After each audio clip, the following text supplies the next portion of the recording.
bonsoir. Bonsoir. Vu qu'on en est aux passions, je voulais savoir votre passion pour les frères Bogdanov et date d'il y a longtemps. Non. Non, c'était pas une passion. C'était une manière de raconter le délire de cet homme qui part très très loin sûrement et qui va... et le but c'était vraiment qu'il aille très très loin, comme on disait tout à l'heure avec Alain. Et surtout que... En fait, il y a ces deux phases. Il y a cette phase en fait où il croit vraiment qu'il n'est pas très rock. Et puis il y a cette désillusion totale dans laquelle il se retrouve. Et puis ensuite, on aimait l'idée en fait que, vous savez, ce genre de paroles, de phrases qu'on vous dit, où il y a une espèce de rat qui vous rentre dans la tête, qu'on vous met dans la tête, et puis et cette fille, voilà, qui l'air de rien, elle le perturbe en lui disant qu'il n'est pas très rock, et puis après elle lui dit mais non, mais je t'ai jamais dit ça. Une fois que lui il a été au bout de son truc, et elle dit mais non, je disais simplement que t'étais trop vieux pour certains rôles. Et ça nous amusait qu'ils repartent de plus belle dans un truc, et que finalement tout ça c'était pour montrer que pour moi c'est là qu'il devient rock en fait. Il devient rock parce que finalement, c'est pour ça qu'il n'y a aucun jugement pour moi là-dedans, dans ce qu'il va faire et dans ce qu'il va devenir. C'est que finalement il devient ce qu'il a envie d'être en fait. C'est une crise de la quarantaine, et la crise de la quarantaine, elle peut se faire aussi à 50, elle peut se faire à l'adolescence, mais c'est pas ni moins, c'est ni plus ni moins une crise identitaire en fait, où on se rend compte qu'on n'est pas la personne qu'on a envie d'être, qu'on n'a pas vécu forcément les choses qu'on a envie de vivre. Et moi finalement, le message du film, si je devais en avoir un, c'est de dire que aujourd'hui être rock, c'est d'avoir la liberté d'être qui on a envie d'être, et de laisser personne nous obliger à devenir quelqu'un d'autre. Bravo.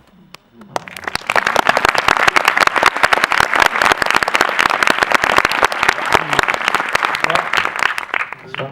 Bonsoir, je suis là. Hop. Ouais, bonsoir.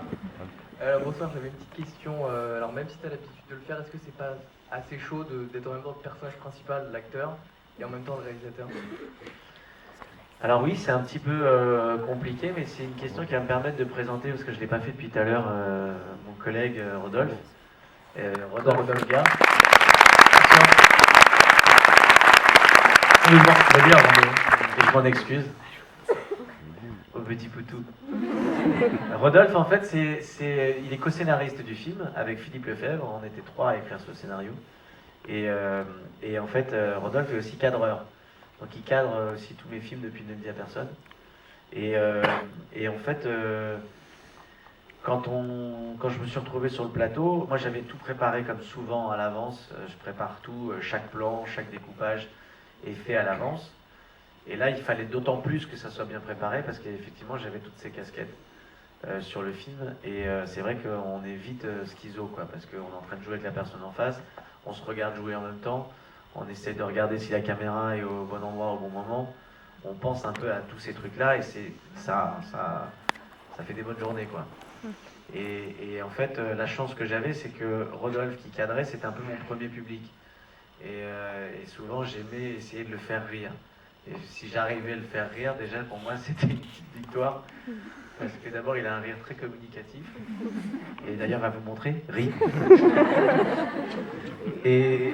Le truc à la con. Je riais à des vannes que j'avais écrites surtout. Ouais. C'est ça. Donc il n'a jamais rigolé. Voilà. Vous entendez, c'est un petit rire guttural. En bref. L'affiche, je t'ai mis l'affiche. Non, je rigole parce qu'il est un peu rougi. C'est rare que j'arrive à le faire. Moi j'ai hyper chaud en fait. Qu'est-ce que j'ai raconté? Je sais même plus ce que j'ai raconté. C'est vrai que j'étais ton premier public. Oui, voilà, c'était mon premier public, et que mon but c'était d'essayer de le faire rire, voilà. Et donc ça c'était très agréable. Et en plus, souvent ce que je faisais, c'est que je faisais 2-3 prises. Et une fois que j'avais fait 3 prises, j'allais voir le retour vidéo. Et là, à ce moment-là, je regardais les 3 prises et je me faisais une idée, on en parlait avec lui. Et puis je voyais si je changeais des choses, si j'allais plus loin, si on en restait là, et voilà. Et ben on a foutu en l'air.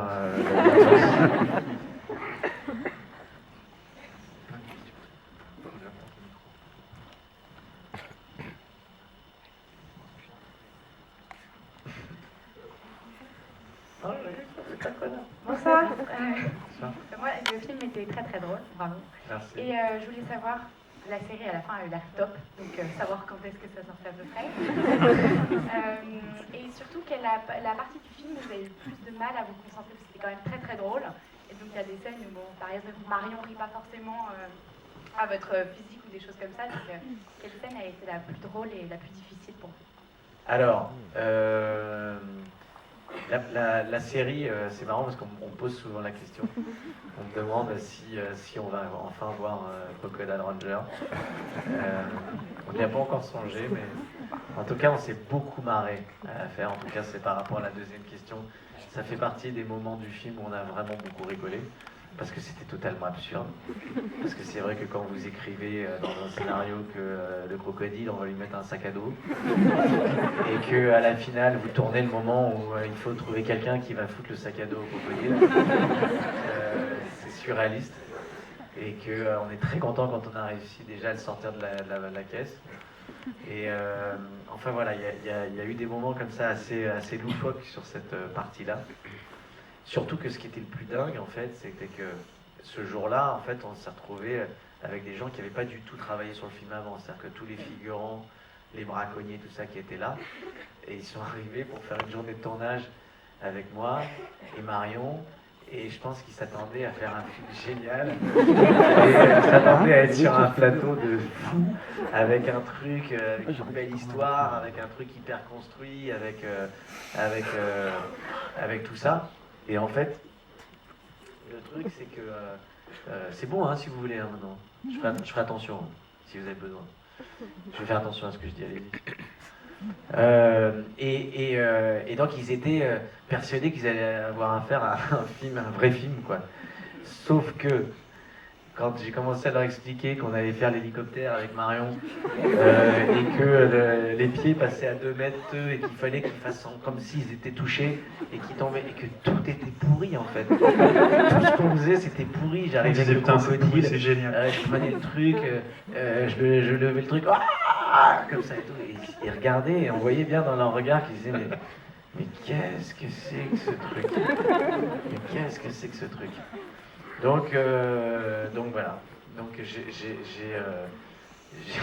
ça a été des moments assez magiques et très très drôles. Voilà. Après il y a eu des moments, la scène de Philippe, par exemple, de Philippe d'Alain avec Yvan dans le bureau, c'était incroyable pour nous. Parce que jamais on serait imaginé que Alain, en fait, allait réagir comme ça, parce qu'il avait un truc à jouer. Mais comme il voulait pas jouer dans le film au départ, et que le fait d'engager Yvan Attal pour jouer son frère, c'est le seul truc qui soit pas vrai dans le film. Tout le reste est vrai, évidemment, à part mon urologue.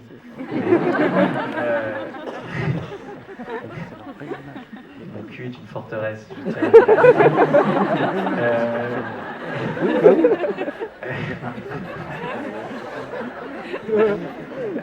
Alain, on savait pas du tout ce qu'il allait jouer. Et le mien aussi. J'avais envie de dire ça. Je suis obligé du coup de parler du mien en disant que c'est pareil, parce que sinon mon silence va me faire défaut.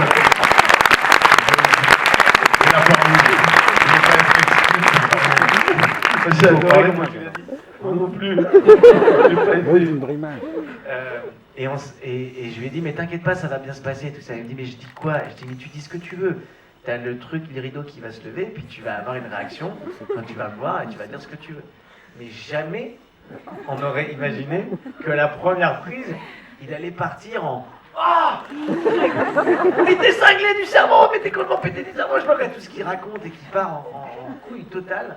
Et là, avec Yvan, nous on avait mis les 2 caméras face à lui et nous en amorce pour que, au moins comme lui c'était pas son boulot, son métier, au moins on allait choper la fraîcheur de la scène la première fois et on allait voir. Sauf que nous, on n'a jamais pu jouer. Parce que Yvan, il était en fou rire. Et quand il a commencé à voir, il se planquait, il se mettait de dos et il y avait les épaules qui faisaient comme ça. Moi, je pleurais de rire aussi. Et lui, il était, mais Mais carrément, il en a fait la prise je sais pas combien de fois, mais à cause de nous, et lui il repartait en truc. Donc il a une vraie carrière devant lui, ça c'est sûr. En fait, ce que je peux te dire juste, c'est que quand on n'est pas acteur et qu'on nous dit d'être en colère, en fait, un acteur a sûrement la notion de nuance. Voilà, nous, quand on n'est pas acteur, enfin, on est terrorisé, c'est on ou off. Vous voyez, c'est ça, quoi. Donc, après, essayer de jouer un peu la montée, tout ça, j'ai jamais su. Donc voilà, c'est ça qui l'a capturé, cet enfoiré. Non, c'était génial. Vraiment.